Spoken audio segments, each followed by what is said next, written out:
Cuman yang saya agak khawatir ini dengan Bung Rocky ini, jangan-jangan data Anda ini udah bocor juga nih, Bung Rocky. Kalau data saya udah dihack seluruh, bahkan dihangusin karena berupaya untuk cari delik. Nah itu bedanya mungkin. Kalau data presiden ya itu mencari rahasia sesuatu atau angka magic di dalam data presiden. Ya. Tapi kita benar-benar ya prihatin ya lihat fakta-fakta sekarang ini ternyata data-data kita semua bocor, bahkan termasuk data presiden itu sampai bocor. Tapi saya menduga jangan-jangan presiden ini datanya dibocorkan karena orang pengen tahu karismanya apa ya. Jangan-jangan di nomor-nomor itu ada karismanya presiden gitu sehingga ada yang mencoba menghack itu data presiden. Atau dia mesti dicari tahu itu mungkin dibocorin kemarin ya di Rabu Kliwon apa Rabu Pon dibocorinnya. Ya. Jadi kita anggap bahwa orang uji-uji aja kan sistem pertahanan internet kita seberapa. Tapi lebih dari itu, membocorkan data presiden itu memang menunjukkan kita rapuh dalam segala hal tuh. Paling enggak menterinya kalau masih bocor, oke, ini data presiden dibocorin. Itu artinya WA grup presiden dengan menteri-menteri juga udah bocor. Kalau WA grup di antara menteri, saya juga suka dapat bocoran gitu. Itu mungkin sengaja diberitahu ke saya seolah-olah supaya FNN dapat info A1 gitu. Padahal FNN justru yang bikin info tuh, bukan menerima info kita. Tapi keadaan kita menunjukkan bahwa sistem perdataan kita memang kacau balau. Karena itu siapa yang percaya data COVID yang tiap hari diucapin? Data, macam-macam data kan? Termasuk data BPS, soal bansos segala macam itu. Jadi ini negeri yang sebetulnya berantakan, tapi masih ada orang yang menganggap bahwa ada seorang yang masih punya karisma. Jadi orang menganggap seolah karisma itu bisa menutupi kebolongan data. Itu juga dungu juga tuh orang itu, siapa namanya itu. Kan kalau menyangkut presiden ini sangat serius ya. Dan saya kira karena kan ramai sekali tuh di netizen itu ini salah satu contohnya ya. Jadi karena ini udah bocor di netizen, jadi saya kira kita hanya meng-capture saja, ikut meng-capture. Tapi saya melihat ini sangat serius ya. Kalau data presiden saja bisa bocor gitu kan, artinya banyak hal-hal lain juga bisa bocor. Satu, kita melihat bahwa Anda tadi sebut ini kacau balaunya data kita. Kedua, dari security kita ini bahaya sekali kalau sampai terjadi semacam ini. Ya, saya duga sebetulnya dari awal nih Kominfo dia juga bertanggung jawab. Kan seolah-olah datanya itu datang dari departemen teknis yang lain tuh. Kominfo itu adalah di ujung untuk menghalangi kebocoran data tuh. Dia bilang tadi apa itu soal Kemenkes itu datanya tuh silakan cek ke situ. Jadi saling lempar tanggung jawab itu justru potensial untuk data dibocorkan lebih jauh. Karena hacker selalu menunggu ini ada kekacauan koordinasi. Jadi dia baca dengan cepat kan. Kominfo sebetulnya lebih gampang kita bocorin karena dia nggak mau bertanggung jawab, dia lempar isunya ke Kemenkes. Jadi tukar menukar data di antara lembaga-lembaga itu yang dibaca juga oleh hacker. Jadi anggap aja bahwa harusnya dianggap bahwa seluruh kementerian kita udah bocor, karena kan itu sinyal pertama data presiden bocor, apalagi data menteri-menteri itu, termasuk mungkin data-data privat udah bocor aja tuh. Tadi kan bahkan ada teman yang menyatakan begini, kalau data RI 1 aja bocor, apalagi data kita yang RI 27 juta. Itu bahayanya kan, serius sekali tuh Bung Rocky. Kita mungkin tahu bahwa Indonesia diintai oleh sebuah surveillance intelijen itu. Kan isu bahwa Pegasus masuk ke Indonesia, isu bahwa seluruh data sebetulnya itu tidak bisa dikunci secara lengkap dalam sistem proteksi apapun itu, dan memungkinkan oligarki mengatur-ngatur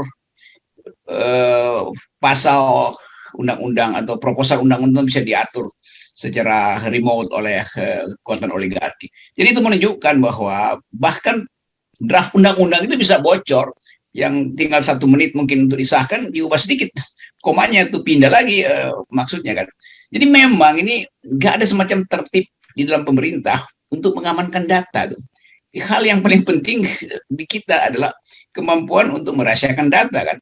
Tapi datanya diobral kan, pemerintah menganggap ya warga negara itu nggak punya hak untuk menyembunyikan identitasnya tuh.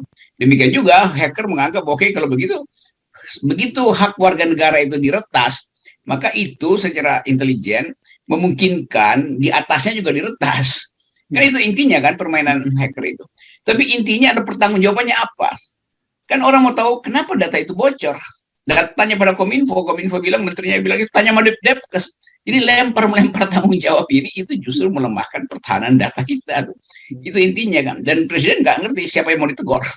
Ya. Menteri Kesehatan atau Menteri Informasi ini. Ya.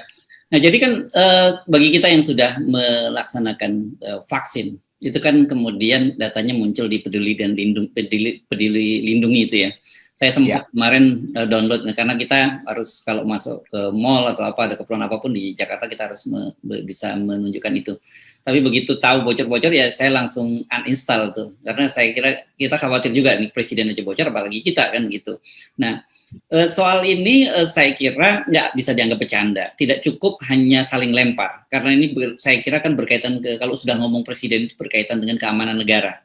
Dan kita nggak tahu nih apakah ini sekedar orang iseng saja gitu ya, hacker yang iseng kemudian membocorkan itu, ada justru internalnya kan. Ini kan ada semacam apa sih saya nyebutnya, kontraktornya ya, saya nggak tahu apa sih, yang memenangkan tender untuk membuat platform arsitektur datanya ya. Ya, arsitektur data. Ini kan kalau kemudian dikuasai oleh pihak swasta dan bisa diperjualbelikan, kan betapa bahayanya ini security negara kita. Ya. Jadi masalahnya bukan sekedar datanya bocor, tapi data. Kan seseorang yang bisa akses ke data itu, sumber data, dia bukan sekedar bisa membocorkan, tapi bisa mengubah datanya itu kan. Betul. Jadi nanti data vaksinasi mungkin yang belum dapat, yang udah dapat, atau ada orang lain pesan, ini gue mau buru-buru nih, tolong merubah sebentar datanya supaya dia keluar di situsnya bahwa gue udah divaksin 2 kali itu, sehingga bisa lolos karantina segala macam kan, lolos masuk pesawat. Jadi permainan ini serius betul, tetapi keseriusan problem ini diatasi dengan cara yang gampang aja, saling lempar tanggung jawab kan. Jadi itu bahayanya pemerintah yang dungu, dia menganggap bahwa itu cuma data bocor. Lo data yang bocor artinya situsnya pernah diakses oleh orang yang nggak punya official password gitu kan. Artinya orang yang sama juga bisa lakukan perubahan di dalam sistem data itu tuh. Ini intinya. Jadi memang nggak ada pendidikan tentang urgensi data itu tuh. Menteri Kominfo siapa Pak Joni Plate ya soal administrasi aja, dia nggak paham bahwa sebetulnya ini sinyal bahwa seluruh data intelijen udah bisa dibocorin, itu intinya tuh. Data Departemen Pertahanan misalnya, atau bahkan data partai politik atau data KPU sebetulnya juga udah dipegang nih. Jadi soal begituan kan. Ya, jadi ini harusnya serius sekali, dan kalau dalam saya kira kalau di negara-negara lain yang cukup serius menangani masalah ini, sudah ada rapat kabinet darurat dalam situasi gini, ada kebocoran data presiden sampai bocor gitu. Iya, sebetulnya ini begitu ada kebocoran itu alarm mesti berbunyi, bukan lagi lempar-lemparan itu. Kan itu yang kita tahu dulu ke kasus-kasus yang dibocorkan oleh WikiLeaks, Snowden segala macam, yang bikin kegemparan dunia tuh. Jadi Indonesia betul-betul udah terbuka, udah nggak ada lagi rahasia tuh. Dan kerahasiaan satu-satunya adalah kedunguan, dan itu orang nggak mau buka data kedunguan. Hacker juga malas. Ya, dan yang menarik kan juga ternyata kemudian sekarang terkonfirmasi juga, karena yang menyatakan Kepala Bappenas Suharto Monoarfa menyatakan bahwa data BLT pun itu kacau balau, karena ternyata ada eselon 1 yang sampai dapat jatah bansos gitu. Yang lebih parah lagi kalau ternyata kemudian eselon 1-nya benar-benar mengambil. Ini lengkaplah sudah. Buset dah. Jadi bagaimana ya kita berharap berhenti kedunguan ini? Kalau soal semacam itu kita bandingkan, misalnya eselon 1 dapat bansos, sementara rakyat jelata itu berebut paket di got gitu kan itu kontras betul kan. Jadi dari awal kita tahu ini nggak beres.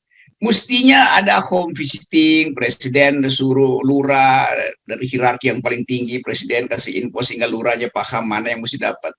Kan itu sebetulnya intinya pelayanan publik. Pelayanan publik bukan lempar-lempar sembako dan orang berebut di dalam got itu. Nah, kebocoran ini menunjukkan bahwa memang nggak ada gunanya kita bikin sistem apa namanya BLT atau bansos segala macam, karena nggak tahu apa dasarnya atau verifikasinya bagaimana gitu. Ya si eselon 1 diam-diam juga mestinya dia beritahu aja kan, masa mesti menterinya yang kepala Bappenasnya yang memberitahu kan, mestinya dia lapor ke RT bahwa salah ini, saya ngapain saya dikasih BLT. Itu artinya bertahun-tahun mungkin dia dapat BLT tapi dia diam doang tuh. Bahkan bukan cuma BLT, mungkin soal-soal lain, insentif lain dia dapat terus kan. Kan sekali data itu keliru, itu artinya orang yang sama memperoleh keuntungan untuk hal-hal yang lain, bukan sekedar BLT itu. Ya. Karena kan sama aja, nicknya sama tuh.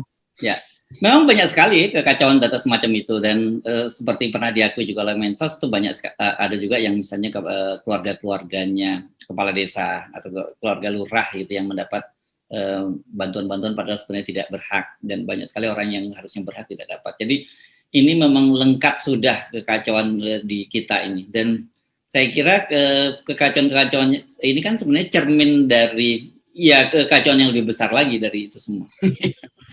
Bukan dari kekacauan, kedunguan yang lebih besar. Oke. Beberapa hari lalu saya muter-muter di Jawa Barat, ya, biasa tuh, dan bertanya aja ke desa-desa di situ tuh, itu banyak betul yang nggak dapat tuh.